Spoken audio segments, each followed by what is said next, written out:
Assalamualaikum warahmatullahi wabarakatuh. Di antara nabi-nabi Bani Israel, ada satu nama yang jarang disebut, namun doanya mengguncang langit dan kata-katanya menjadi nubuat yang terus dikaji lintas zaman.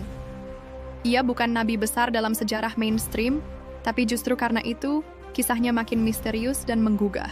Dialah Nabi Habakuk, keturunan Lewi, golongan suci yang bertugas menjaga tempat ibadah, namun kelak menjadi suara tunggal di tengah keheningan nubuat. 1.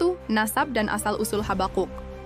Menurut riwayat para ulama tafsir dan sejarawan Islam, Habakuk bin Syuaib termasuk dari keturunan Lewi bin Yakub, yakni salah satu dari 12 anak Nabi Yakub alaihissalam. Keturunan Lewi dikenal sebagai penjaga syariat dan ahli ibadah, dan dari garis ini juga lahir Nabi Musa dan Harun. Dalam literatur Yahudi, ia disebut sebagai Habakuk Hanavi. Sementara dalam tradisi Islam klasik, namanya muncul dalam karya Imam As-Suyuti, Ibnu Asakir, dan Imam Al-Hakim. 2. Masa hidup dan latar zaman.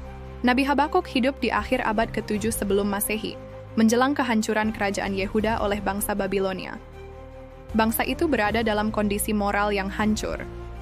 Para pemimpin korup, pendeta memutarbalikkan hukum, kaum miskin ditindas, dan penyembahan berhala merajalela. Nabi-nabi sebelumnya telah memperingatkan.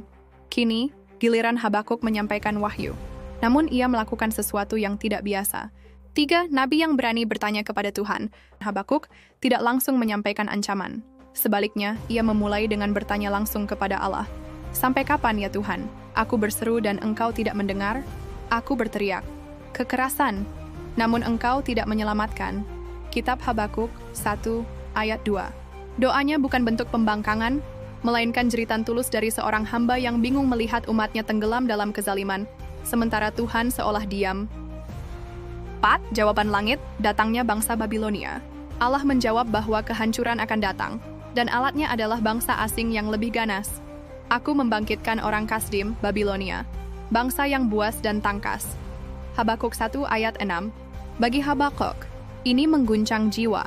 Bagaimana mungkin Tuhan yang Maha Adil memakai bangsa yang lebih jahat untuk menghukum umatnya? Namun disinilah ujiannya sebagai nabi.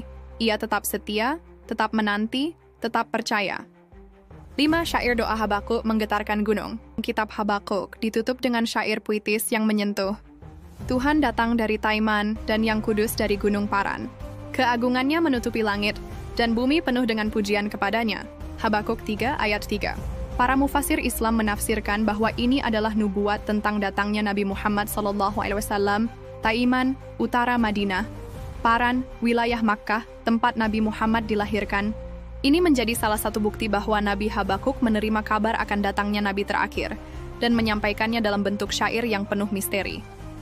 6. Akhir hidup dan makamnya.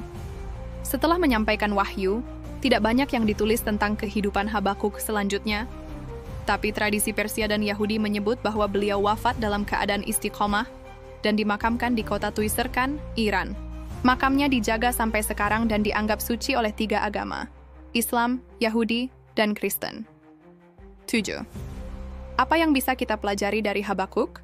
Keberanian bertanya kepada Allah bukan tanda lemahnya iman, tapi wujud kedekatan. Kesetiaan pada risalah, meski tahu kehancuran tak bisa dicegah.